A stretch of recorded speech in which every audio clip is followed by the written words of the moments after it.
एक छोटे से गांव में जहां ठंड अपने चरण पर थी, वहां रामदीन नाम का एक गरीब आदमी अपनी पत्नी रिया और 2 बच्चों के साथ एक टूटी फूटी झोपड़ी में रहता था।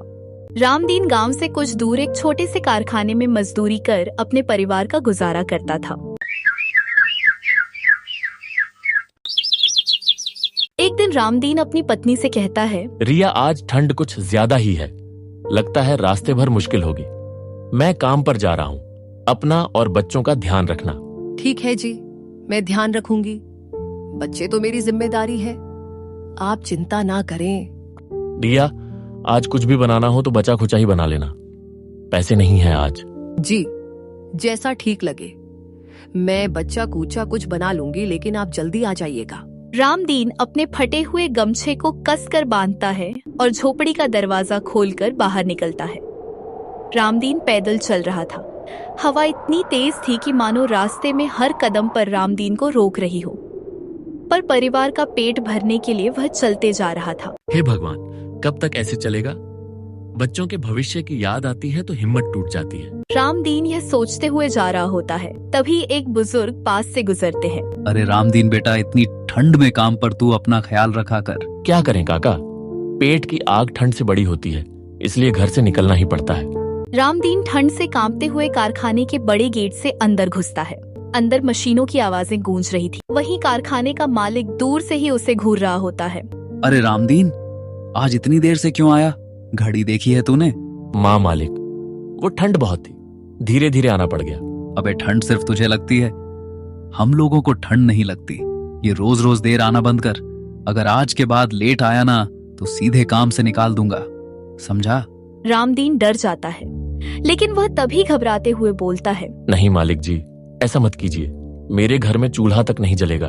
मैं रोज समय पर आऊंगा, वादा करता हूँ। चल जाकर काम पर लग जा। इसके बाद मोहन काम पर लग जाता। वह इतनी मेहनत से काम करता है कि उसका शरीर पसीने से भीग जाता है। इस प्रकार सुबह से शाम तक मोहन ने अपना सब कुछ झोंक दिया। हर बार बोरी उठाना उसकी मजबूरी की कहानी कह रहा था। पास खड़े कारखाने के दूसरे मजदूर आपस में बातें करते हैं। अरे रामदीन भाई, आज तू बहुत परेशान लग रहा है।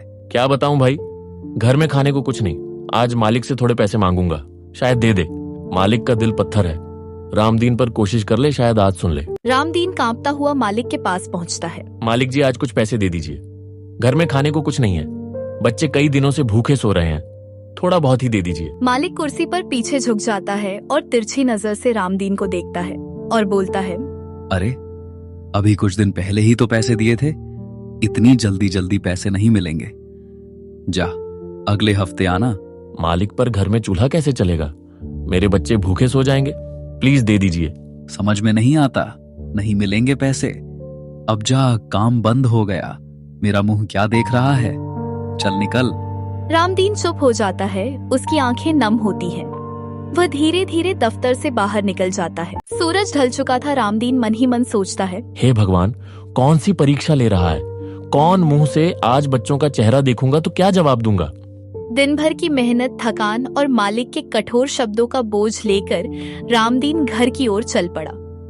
उसके मन में निराशा थी, मगर उम्मीद की छोटी सी लौ अभी भी बुझी नहीं थी। अचानक आसमान में बिजली चमकती है और तेज बारिश शुरू हो जाती है। ऊपर वाले, क्या हमारे दुख कम थे जो अब यह बिन मौसम की बारिश शुरू कर दी? कुछ तो रहम कर। बारिश और तेज होने लगती है। उसके कपड़े भीग चुके थे। ठंड शरीर में सुई की तरह चुभ रही थी। किसी तरह रामदीन अपनी झोपड़ी तक पहुंचता है। अंदर बच्चे एक कोने में चटाई पर सिमटे हुए थे और ठंड से कांप रहे थे। रिया भी चिंतित थी। अरे आ गए आप। देखो जी, फिर बारिश में हमारी झोपड़ी टपकने लगी है। अगर ऐसा रहा तो यह छत तो कभी भी गिर सकती है। क्या बताऊं रिया, आज मालिक ने पैसे भी नहीं दिए। क्या? अब हम क्या करेंगे? जी, बच्चे सुबह से भूखे हैं। रामदीन बच्चों की सुन्नी आंखों को देखता है। उसका दिल कांप उठता है। तू चिंता मत कर रिया, मैं कुछ करता हूँ। कुछ भी करके आज बच्चों के लिए खाना लाऊंगा। बाहर मूसलाधार बारिश हो रही थी। रामदीन बिना छतरी के दौड़ता है। उसने बरसते पानी में दुकान जाकर राशन का इंतजाम किया। कुछ लकड़ियां भी जुटाई ताकि चूल्हा जल सके। रामदीन भीगते और कांपते हुए राशन लेकर लौटता है। रिया जल्दी जल्दी चूल्हा जलाती है। लकड़ियां गीली थी, पर वह कोशिश करती रहती है। अंत में चूल्हा जल उठता है। लो रामदीन, भगवान का शुक्र है चूल्हा जल गया। चलो मैं जल्दी से कुछ बना देती हूँ। बस बेटा थोड़ी देर और खाना बन रहा है। कुछ देर बाद थोड़ा सा खाना बनता है। चारों थोड़ा थोड़ा खाना खा लेते हैं। सब लोग खाकर सोने जाते ही हैं। तभी रिया बोलती है, सुनिए जी, इतनी ठंड में बच्चे कैसे सोएंगे? ऊपर से बारिश भी हो रही है। हमारे पास तो एक ही रजाई है। रिया यह बात बोलती है, तभी खिड़की से ठंडी हवाएं अंदर आने लगती हैं। तभी मुन्नी बोलती है, माँ मुझे बहुत जोरों से ठंडी लग रही है। तू चिंता मत कर बेटा, हमारे पास एक रजाई है ना, भले वह फटा हुआ है, लेकिन अभी तो उसी से हम लोगों को काम चलाना पड़ेगा।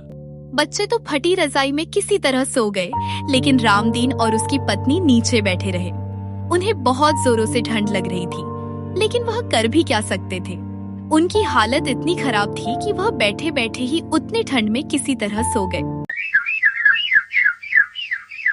अगली सुबह रामदीन फिर काम के लिए निकलता है, पर आज रामदीन ने ठान लिया था कि चाहे जो हो जाए, आज वह मालिक से पैसे लेकर ही लौटेगा। रामदीन तेज कदमों से कारखाने की ओर बढ़ता है। तभी वह देखता है कि कारखाने में आग लगी थी। अरे ये क्या हुआ? वह पास खड़े मजदूर के पास जाता है। भाई ये क्या हो गया? रामदीन भैया, कारखाने में रात को शॉर्ट सर्किट हुआ और आग लग गई। सारी मशीनरी जल गई। मालिक सुबह आए थे, उन्होंने कहा कहीं और काम ढूंढ लो, अब मैं किसी को काम नहीं दे पाऊंगा। यह सुन रामदीन के कदम लड़खड़ा जाते हैं। हे भगवान, यह क्या किया? अब ना तो काम बचा और ना ही पैसे। अब बच्चों के लिए कंबल और खाना कहाँ से लाऊंगा? रामदीन की आंखें भर आती है। रामदीन भारी दिल से घर लौटता है। अचानक फिर तेज बारिश शुरू हो जाती है। इस बार वह एक पेड़ के नीचे खड़ा हो जाता है। हे भगवान, एक तो यह ठंड, ऊपर से बारिश, मेरा पूरा शरीर कांप रहा है। घर कैसे पहुंचूंगा? रिया और बच्चे अकेले परेशान हो रहे होंगे। तभी बारिश और तेज होने लगती है। अब रुकना ठीक नहीं, मुझे जल्दी घर पहुंचना चाहिए। पता नहीं यह बारिश कब रुकेगी। वह पानी में भीगते हुए घर की ओर बढ़ता है। बारिश इतनी तेज थी कि छोटी छोटी झोपड़ियां बहने लगी थी। रास्ता कीचड़ से भरा था, पर रामदीन सिर्फ एक ही बात सोच रहा था, हे भगवान, बस मेरा घर ठीक हो, मेरे बच्चे ठीक हो। वह दौड़ता हुआ पानी को चीरते हुए घर की ओर बढ़ता है। रामदीन जैसे ही घर पहुंचता है, घर की हालत देख उसके होश उड़ जाते हैं, क्योंकि पूरे घर में पानी भरा हुआ था। चारपाई और बर्तन सभी डूब गए थे। रिया, तुम ठीक तो हो और बच्चे ठीक हैं? हाँ, हम ठीक हैं। पर देखो जी, पूरा घर पानी से भर गया है। सब कुछ डूब चुका है। बारिश और तेज हो गई। पानी धीरे धीरे और ऊपर तक बढ़ने लगा। तभी मोहन बोलता है, रिया देखो ना, पानी और ऊपर तक बढ़ता जा रहा है। हम लोग ऊपर बैठ जाते। बच्चे एक कोने में ठंड से कांप रहे थे। सुनो जी, ये पानी कम नहीं हो रहा। रहने दो रिया, ये ऐसे नहीं निकलेगा। हमें बारिश रुकने का इंतजार करना होगा। आधी रात को बारिश रुकी, पर रामदीन के दिल में चिंता की बारिश चलती रही। उस रात सब ने कांपते हुए भीगी जमीन पर जैसे तैसे रात काटी। अगली सुबह रिया किसी तरह गीली लकड़ियों से चूल्हा जलाती है। बच्चों के लिए थोड़ा सा खाना बनाती है। खाना अभी मुश्किल से खत्म ही हुआ था कि फिर बारिश शुरू हो जाती है। पर इस बार बरसात कई दिनों तक जारी रही। हर रात वही ठंड और हर सुबह वही निराशा से रामदीन टूट चुका था। एक दिन, ए जी, ऐसे कब तक चलेगा? रोज रोज पानी नहीं निकलने के चलते घर खोखला हो गया है। देखिए, दीवारें कैसे टूट ही रही हैं। तो और क्या करें रिया, हम मजबूर। अचानक तेज हवा, गरजती बिजली और तूफान उठ खड़ा होता है। चारों भागकर झोपड़ी से बाहर निकलते हैं। कुछ ही क्षणों में रामदीन की पूरी झोपड़ी ढह जाती है और बढ़ते पानी में बह जाती है। हे भगवान, ये क्या हो गया? ये घर ही तो हमारी आखिरी उम्मीद था, ये भी बह गया। अजी, शुक्र मानिए कि हम सब सुरक्षित हैं। अगर हम अंदर होते तो शायद दबकर मर जाते। हाँ, भगवान का शुक्र है, पर अब सवाल ये है कि हम बच्चों को लेकर जाएं कहाँ? ये ठंड, ये बारिश और बच्चे भी बीमार पड़ रहे हैं। अजी, मैं कहती हूँ आपके जो दोस्त है ना, कैलाश, आज रात उनके घर चलते हैं। कम से कम बच्चे तो सुरक्षित रहेंगे। रामदीन चुप होकर सोचता है। हाँ, तुम सही कहती हो रिया। कैलाश हमारा अपना है, वो मदद जरूर करेगा, और करेगा क्यों नहीं। आखिर दोस्ती किस दिन काम आएगी। रामदीन अपने परिवार को लेकर कैलाश के घर की ओर चल पड़ता। रामदीन अपने कांपते बच्चों और भीगी हुई रिया को लेकर कैलाश के घर पहुंचता है। वह हिम्मत जुटाकर बोलता है, अरे दोस्त कहाँ हो, बाहर आओ। अंदर से कैलाश की आवाज आती है। अरे भाई, इतनी रात को और इतनी तेज बारिश में कौन बोल रहा है? अरे बैठे बैठे बस बातें ही मत बनाइए, जाकर देखिए तो सही। अरे भाग्यवान, तुम ज्यादा मत बोला करो, चुपचाप पकौड़े बनाओ। कैलाश बड़बड़ाते हुए दरवाजे तक पहुंचता है। वह जैसे ही दरवाजा तक पहुंचता है, उसकी हैरानी की कोई सीमा नहीं रहती। अरे रामदीन, तू अपने पूरे परिवार के साथ यहाँ क्या कर रहा है? क्या हुआ भाई, सब ठीक तो है ना? कुछ भी ठीक नहीं है कैलाश भाई। तेज बारिश में हमारा घर बह गया, हम बिल्कुल सड़क पर आ गए। अब बच्चों को लेकर कहाँ जाऊं, कुछ समझ नहीं आ रहा। कृपा करके आज की रात हमें अपने यहाँ रुकने दो। इन बच्चों पर दया कर दो भाई।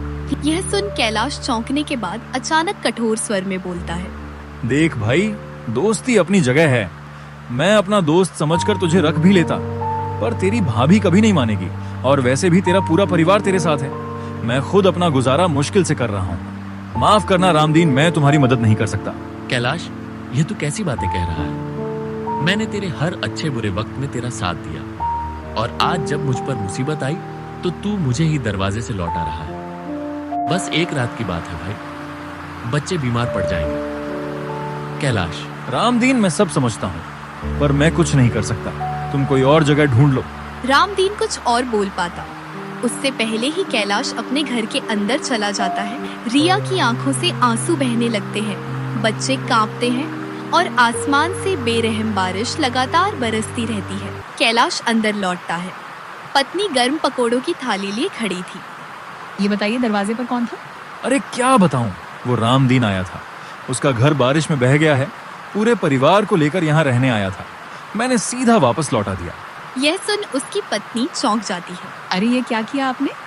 रामदीन आपका कितना अच्छा दोस्त था, उसने हमारी कितनी बार मदद की थी, आपने उसे ऐसे ही वापस भेज दिया? ये भी नहीं सोचा कि ठंड में बच्चे कैसे रहेंगे। अरे मैंने कोई धर्मशाला थोड़ी खोल रखी है जो सबको घर में घुसा लूं। और वैसे भी जिसके पास ना घर रहा ना ठिकाना, ऐसे दोस्त से क्या फायदा।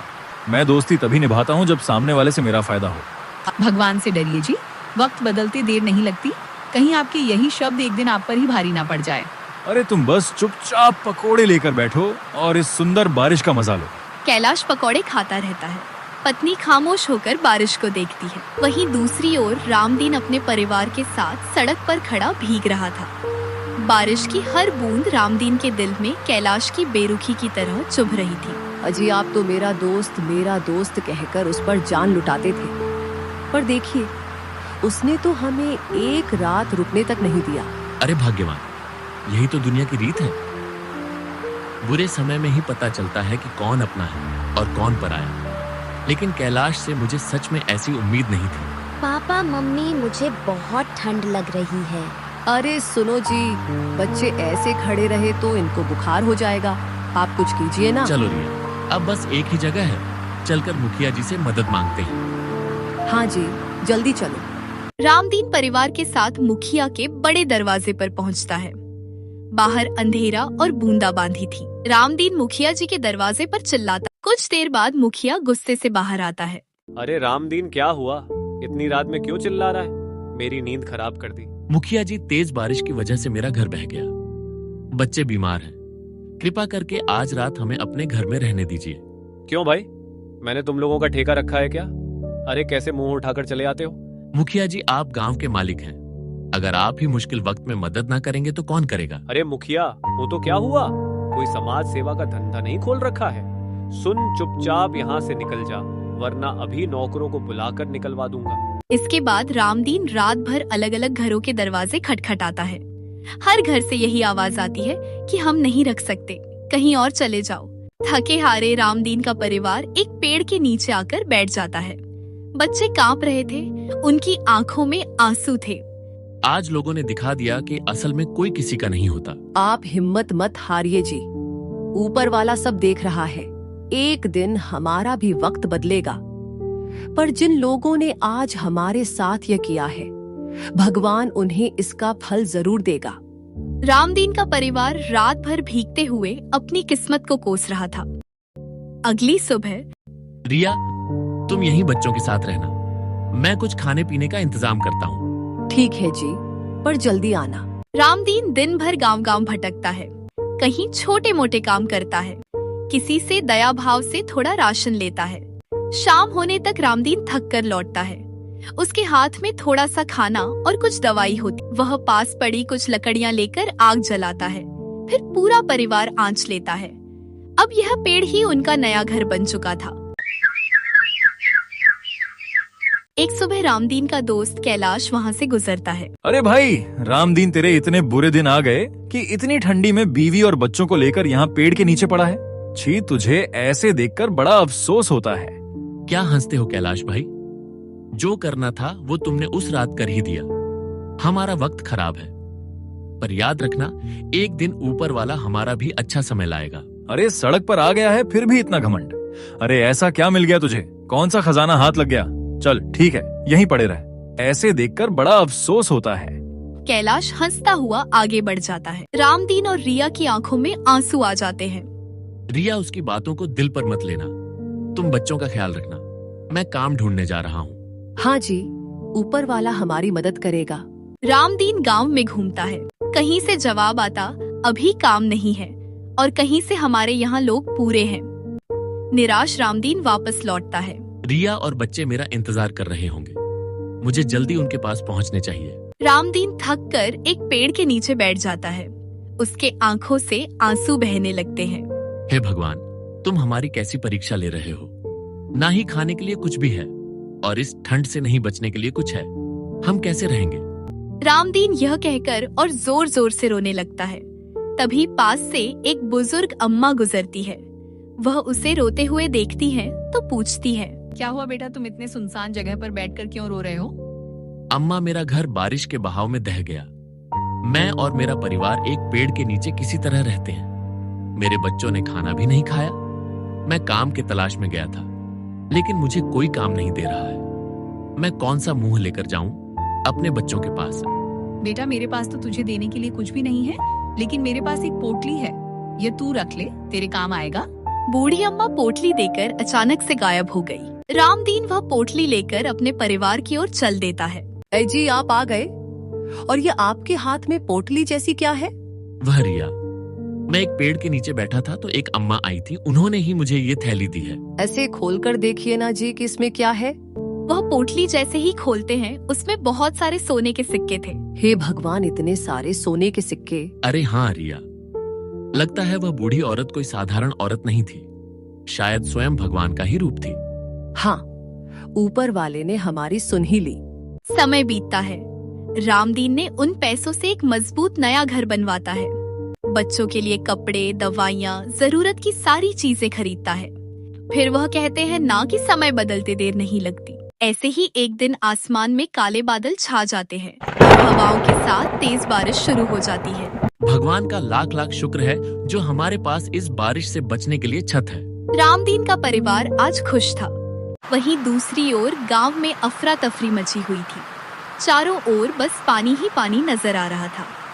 सबके घर बारिश की वजह से टूटकर बह गए थे। हाय दया, मेरा पूरा घर पानी में बह गया। अब कहाँ जाएंगे? अरे भाई, मुखिया जी का बड़ा घर भी टूटकर गिर गया। सोचो, अगर उनकी हवेली नहीं टिक पाई तो हमारा क्या होगा? सुनो भाइयों, सबका घर टूट गया है। सब रामदीन के घर चलो। एक उसी का घर बचा है जो हम सबको बचा सके। सारे गांव वाले रामदीन के घर आ जाते हैं। उसके घर को देखकर सबकी आंखें आश्चर्य से भर जाती हैं। ये क्या, इतनी भयानक बारिश में भी ये घर कैसे टिक गया? सभी रामदीन को आवाज देते हैं। रामदीन बाहर आता है। अरे आप लोग सब ठीक तो है? रामदीन, हमें अंदर आने दो।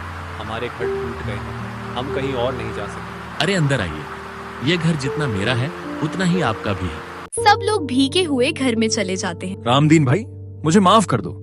जब तुम पर बुरा समय था तब मैंने तुम्हारी मदद नहीं की।